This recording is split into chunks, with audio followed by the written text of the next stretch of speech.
Sejumlah tentara Ukraina dan kendaraan lapis bajanya kembali tak dapat lolos dari serangan maut drone Rusia.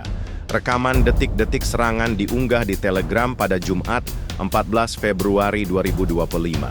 Dalam keterangan unggahan disebutkan, drone membersihkan jalanan di Donetsk Selatan dari kendaraan lapis baja Ukraina. Unit penyerang kelompok Vostok Rusia juga menyebut akan terus menembus kedalaman pertahanan Ukraina di arah Donetsk Selatan.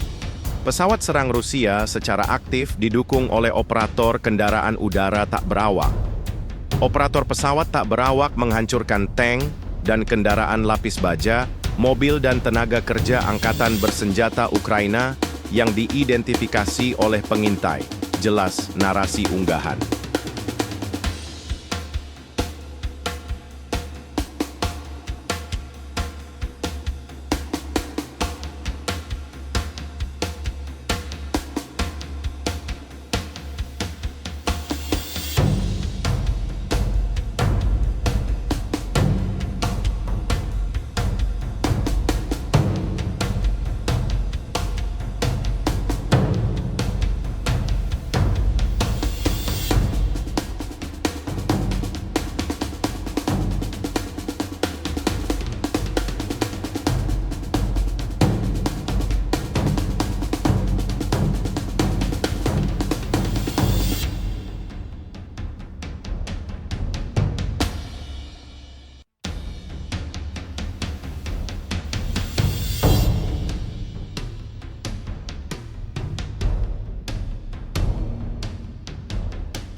Download Tribun X sekarang, menghadirkan lokal menjadi Indonesia.